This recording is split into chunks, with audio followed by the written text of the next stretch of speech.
Voilà. Tension monte à l'Ituri après Kolongola. Lieutenant général Luboya Kasha Majoli à la tête. Il y a province de l'Ituri comme gouverneur militaire. Population et ses pélités. Population et boy. Départ, il y a Luboya Kasha Majoli à la tête de l'Ituri. Qu'est-ce que population? Il y a Ituri Balobi. Tom Nekakosa Nabino. Analyse par rapport à Oyo. Et le qui na Ituri. Population a Telemi à Boyi. Kolongwa, il y a le lieutenant général Luboya Kasha Majoli comme gouverneur militaire dans mon tête il y a Ituri. To ça na bino ba analyse awa walelo na chaîne na biso oyo to bengi bongo KN8 info et tous à télévision to mekako solo na bino awa par rapport ya oyo population à lobby na départ ya Johnny Luboya na tête ya Ituri. Deuxième point to solo la awa par rapport à la marche de l'opposition. Opposition, réunion stratégique na bango, o bauti kosala. Réunion ya opposition après marche, après ville morte, o ba décréta ki mukolo ya le 3 juin. Opposition, bango nyonso tout bakutani. Bakutani wapi? Bakutani na bureau ya Sesanga. Bango nyonso. Nini balobi na bloc de C64. Tozolo bele yango awawa journée ya lelo. Tokomeka pe kosala analyse ya oyo France balingi koloba. France balingi balobi. Qu'est-ce que la France on dit? Après président koloba ete que non troisième mandat et pesami na maboko ya peuple. Soki peuple eza d'accord ba pese troisième mandat, où est le mal? Où est le mal? Yé azanani po aboya. Soki population epesi d'accord.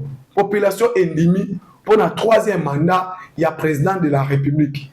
Il est en tant que garant de la nation, président de la République, à cause de la nini. Donc, on a analysé na émission na biso ya journée à l'eau. Abonnez, partagez, likez cette émission. Abonnez, partagez, likez cette émission et comme ça la biso malamu mingi. Bandeko nangai ma Congolais partout vous allez. Partout vous êtes éparpillés dans le monde. Le gouverneur militaire, Johnny Luboya, ne prit à la tête de l'Ituri. Kabi Mulumba, Moutou Aza, nouveau gouverneur militaire, il y a tête de la province. Est-ce que c'est le moment pour que Balongola Luboya comme gouverneur militaire?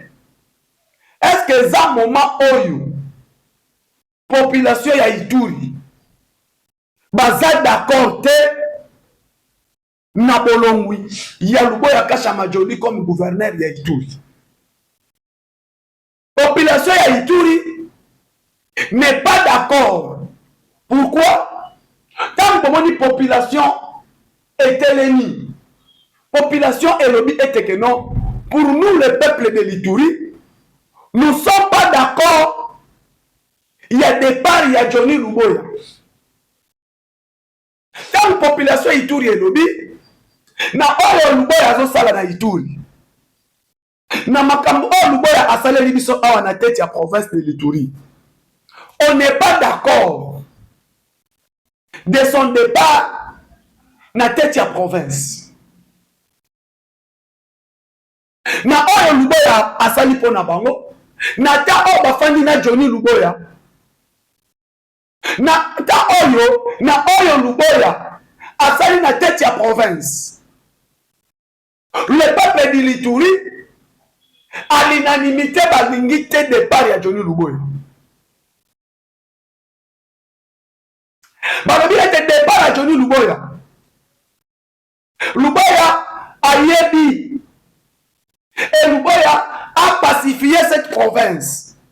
Luboya a fait que l'Ituri aujourd'hui et de la Ituri oyo tozotanga Ituri. Luboya akutaki Ituri te.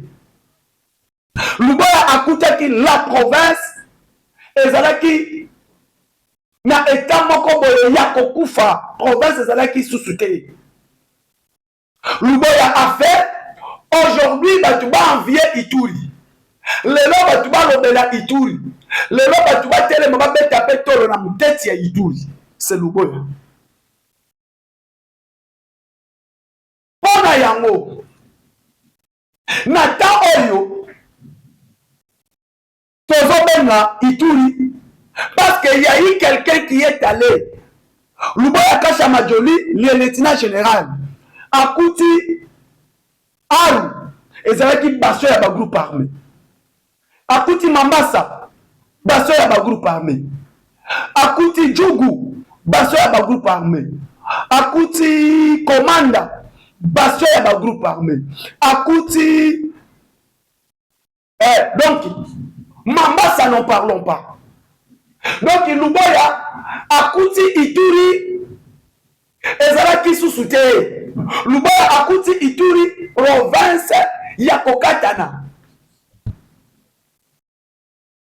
Et aujourd'hui, tant le peuple tozobeta stolo ya kolobake la province de l'Ituri réconcilier la province de l'Ituri eza lelo, c'est parce que le président de la République a mis un gouverneur militaire, il a travaillé.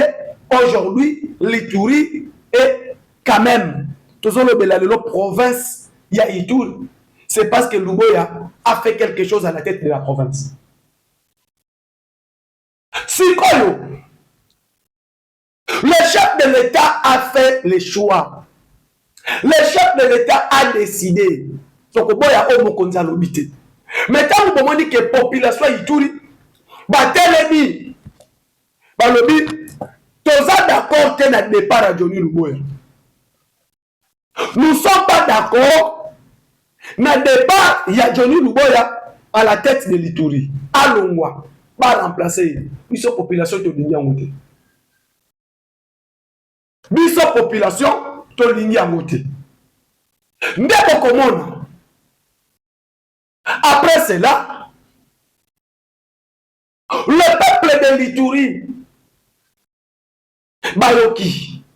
Maintenant, je vais dire à tous les Ituriens aujourd'hui de quitter les groupes armés. Parce que le long, vous êtes sans ignorer, vous êtes à côté les mains, parce que le président de la République a mis quelqu'un qui est venu pendant 5 ans, il a pacifié l'Ituri. Eza Kolobelate, Luboya Kasha Majoli, gouverneur militaire, Oyo Eselemi na Ituri, même dans la province, Oyo est actif, Eza na Kimia, et Salemite. Il y a comment na aéroport Oyo Tonami na Ituri. Il y a comment na université de l'Ituri. Il y a comment la qualité des infrastructures au Etongami na Ituri. Ce n'est pas possible. Il faut être Luboya. Luboya, Azani Yamana Etumba. On a benga ye incomparable. Donc, gouverneur militaire moko, oyo yo lelo, faut te passer merci.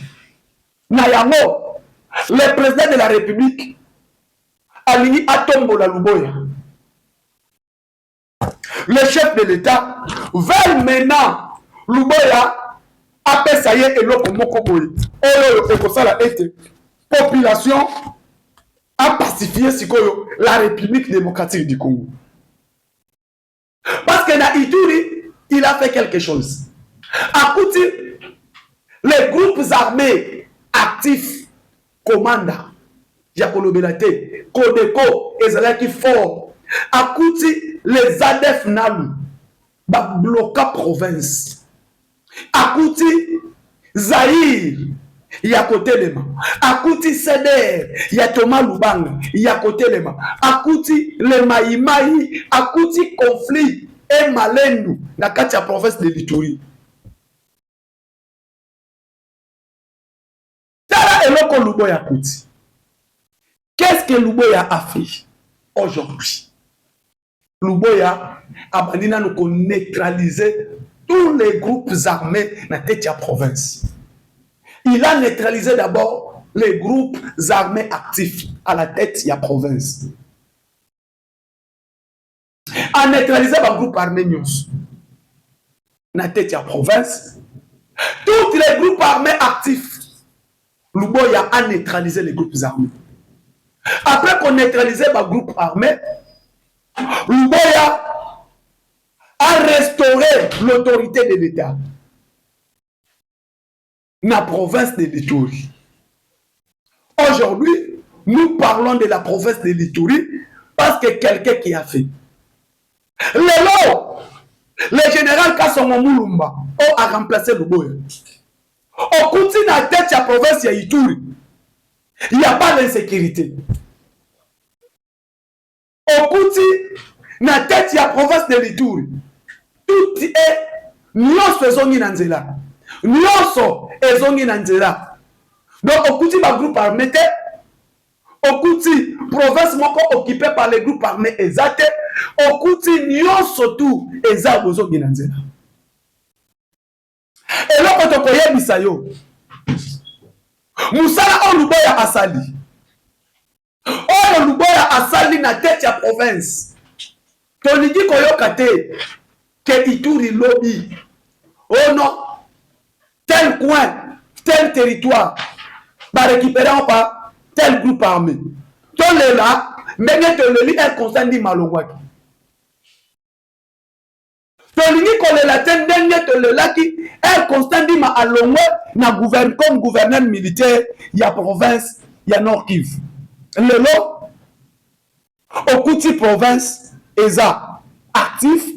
Au Kouti province eza kofanda, au Kouti province eza pacifié, au Kouti province nyonso eza normal. Tozoye bisayo clair. Les gouverneurs militaires Kasongo Mulumba, même ozo kende na Ituri, kende ko parachever oyo Luboya asali. Ozo kende o parachever oyo lieutenant général Luboya asali. Parce que vous êtes général-major. Kasongo Mulumba. Nous ne voulons pas entendre. Tolingi koyoka te que on y a province oyo eza actif na ba groupe armé. Au côté province mon côté, au côté territoire mon côté. Sur les 7 territoires ou 5 territoires de la province de l'Ituri. Ville ya Bunia eza pacifié. Territoire à Komanda, eza pacifié. Territoire à Mambasa, eza pacifié. Territoire à Djougou, eza pacifié. Tous les territoires sont pacifiés. Oui, un peu on peut parler. Ezala qui moi couche mon le monde a banani bakoti ba ADF bakoti. Mais pour dire la province est occupée par les ADF et ZAT. Tout est normal. Donc Luboya asali musala. Au coup conflit est malin. Le conflit est malin. Et ça déjà, Luboya Silisango. Le lieutenant général Luboya Kashamadjoli. Et l'autre Abandi, il a réconcilié et il a unifié la province. Donc pour moi, ceux qui veulent le bilan de Luboya Kashamadjoli à la tête de la province de l'Ituri, je peux vous garantir et je peux vous dire, le bilan de Luboya Kashamadjoli est Zali actif, bilan est positif. Donc bilan à la tête, il y a province de l'Ituri, bilan il y a Luboya Kashamadjoli, est normal. Qu'est-ce que maintenant nous voulons? Et là, on doit se pas mon konzambo. Na musala on Luboya sali.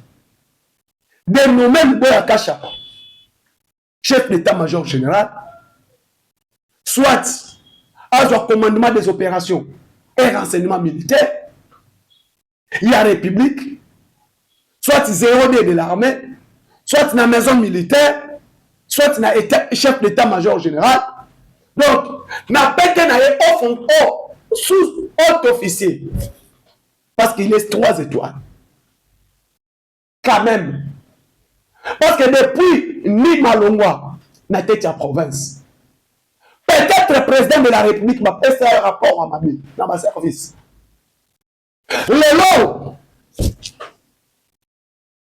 Constant Nima, officier comme Constant Nima Konga, autre officier comme Constant Nima Konga, autre officier comme Luboya Kashamadjoli, mais c'est le président. Autre Senga, il faut travailler avec les Mobutistes. Il faut travailler avec les généraux comme les Mobutistes. On peut travailler dans le général. y a ba RCD Gomaté, les officiers ba RCD, les officiers ya Boye. Non. Lelo, quand je vois Chiwewe, on peut ça qui confiance nyonso. Chiwewe, on peut ça qui est confiance nyonso au président de la République. Qu'est-ce que le président de la République n'a pas fait pour Chiwewe? Chiwewe, elle a tellement na parade à Zoloba. Oyoki ke, oyo soda Zoloba. Mais après, Chiwewe a trahi. Chiwewe Zoloba. Batumi balana contre Irak na mokili. Nzambe na béton. Béton, yemoko lobi. Béton, président de la République. Na mandat moko. Amati singa 3 PT. 3 étoiles na mandat moko. Mais Chiwewe a fini pour trahir. Baké découvrir nanda kunae 140 armes. 140 armes. Et 45 PKM. Bah AK-47, n'en parlons pas. Combien de 1000 munitions au Bakouti, na résidence Yachiwewe na Gombe. Le président de la République, Yemoko, en a 104 gardes du corps. Bah garde, oh attends, bah garde du corps, pas la 140. Mais Chiwewe Yemoko, bah arme, plus de 1000 quelques de munitions. Il préparait quoi? Chiwewe préparait quoi? Elle n'a yoki mo, na yoki na somo na nzoto. Ba arme on ba kuti na résidence à Chiwewe. Ba chargeur, combien de chargeurs? Bande konangaji. Nyonso tu wana ezalaki nini? Le président a donné confiance à Chiwewe na nyonso. Chiwewe azalaki soda on a 4 gardes républicains. Je parlais déjà que non celui-ci. Oh, quand même. Na 4 gardes républicains. Chiwewe était bon. Mais elle a commis l'état-major général. Chiwewe a changé. Pas pour moi ce qui va au Bomaï.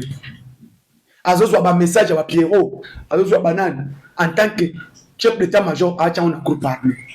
Azozo relayé. Le travail que Chiwewe a fait. Moussala o Chiwewe a salaki. Et le population a compris que Chiwewe, parmi les officiers au Balingaki, président Akoufa, c'est homme, le général Christian Chiwewe. À côté qui a contact, n'a pas tout. Ba préparaki ndenge bakoboma mokonzi mboka ndenge bakoboma mokonzi mboka tala officier lelo général Yav téléphone aye et bombi ba secret bébé téléphone ya Yav et bombi ba secret ebele téléphone wana abano soda nana akotaki en contact na ba généraux nini à côté qui en contact n'a pas officier ni et ces officiers préparaient quoi aujourd'hui? Thibaut Moni Kagame El Ayoki Kaka qui est président de la République azotombola Chiwewe Kakabe Kao azotombola pardon Luboya Kagabe Kao. Pourquoi? Groupe yaba officier Oyo Général Yav, Général Niembo, Général Kabila, Oboyoki, John Kabila, tous ces officiers, Erna Yoki, Makambona Bango, ancien officier d'ordonnance, il y a Joseph Kabila. Et bloc na bango tout, mission na bango, ils ont dit que Tshisekedi a koufa. Tshisekedi a koufa. Mais elle, Chiwewe Kendaka na Chine, ba piéger déjà. Voyage à Salaka na Chine, ayebaka yango te que non, il était déjà piégé. Azalaki piégé. Et banani ba piégé qui est. Ba tout nié. Comment va le président de la République? Moussa les Osala, tu veux répondre à ni. Ngam tu na protéger kaye. So na lobina longola ye lelo na longola. Na longola ye lelo nga. So na lobina longola ye na oteye souffre de vie na longola. Voilà ce que Chiwewe a dit. Et aujourd'hui, Chiwewe a commis le baki bakosaki. A commis koloba, a commis kolelo bakosaki. Banani bakosaki. Mission wana banani bamenaki yango. Le président de la République peut confier leur confiance à tout le monde. Mais Bato Pratchezo peut sa confiance. Mais Bato Oyo Bazo ko trahir. Bato Oyo peut sa confiance. Parce que les Français, le plan de Emmanuel Macron est yébani. Plan en France, plan à Bango, et Zalaki que non président a coquille comme en 2025. Président a commis ndengeni. Na niveau autocomi, président a commis en ndengeni. A commis en parce que Ngolu, grâce à Nzambe. Faut-il les lorsque qui a vivant, a vivre, a na vie parce que Dieu a décidé, Dieu a voulu. Ni t'étais la grâce de Dieu, ni t'étais la volonté du Seigneur, tu sais qu'il n'allait pas être. Bino moko bomoni. Boyoki.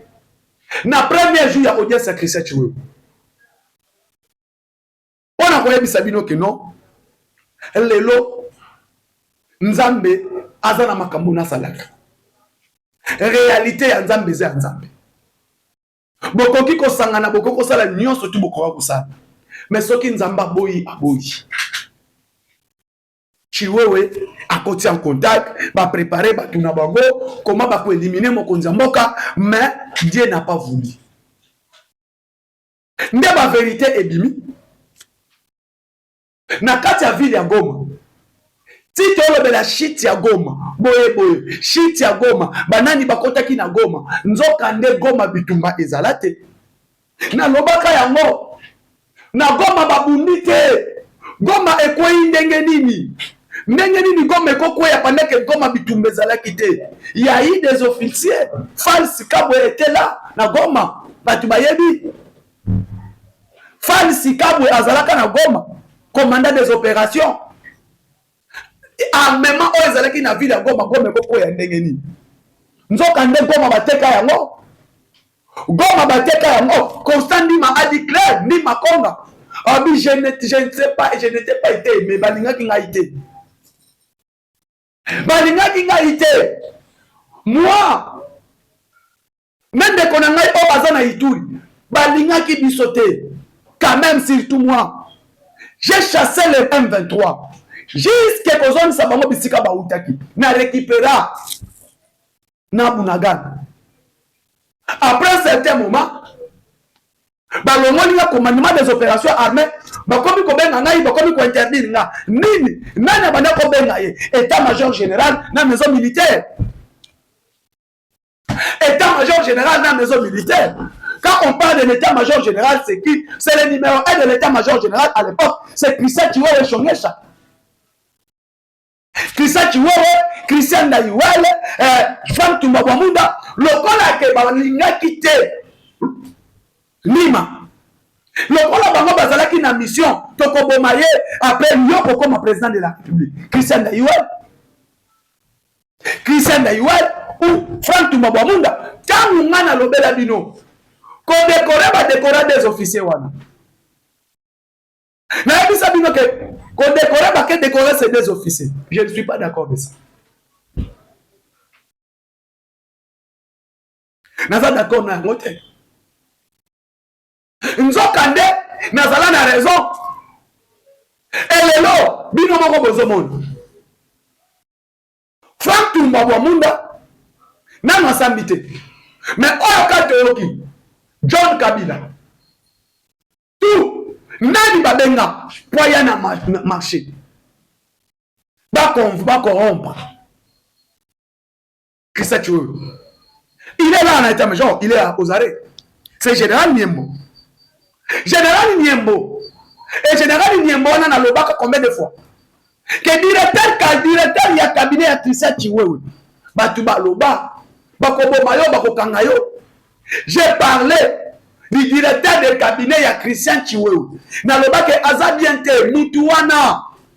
Na Zuta Boba, directeur de cabinet général Christian Chiwewe. Solo pour les Ezobima. Solo pour les Ezobima. Dirka ya cabinet à Chiwewe. Bandimate. Lelo. Yewana. Bakangai. Et bakangai, bazo samba. Moko, bokoyoka. Général Yav. Donc, la majorité, bande konanga, ba officier à point wana. Les Katangé. Kongolo Kabila, Katangé. Chiwewe, Katangé. Niembo, Katangé. John Numbi, Katangé. Yave, Katangé. Bangotu wana, ce sont des Katangé. Et là, na koya kolobakeno, ba Katangé, baza batu moko boye.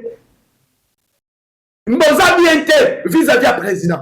Yo, Olingelo Banini, tribal, je l'ai dit et je répète. Mes frères du Katanga, parce que celui qui a dit Christian Chiwewe, il est du Katanga, il est de Dilolo. Territoire na yeza Dilolo. Azaya Lwalaba. Kongolo Kabila. Katanga. Général Niembo. Or Azalaki directeur ya cabinet à Christian Chiwewe, il est du Katanga. Général Yav, il est du Katanga. Nini yango oyoyo makila yango ya bino. Makila yango ya bino lelo.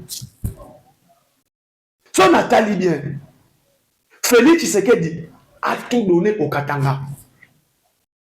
Président de la République, Félix Tshisekedi a tout donné au Katanga.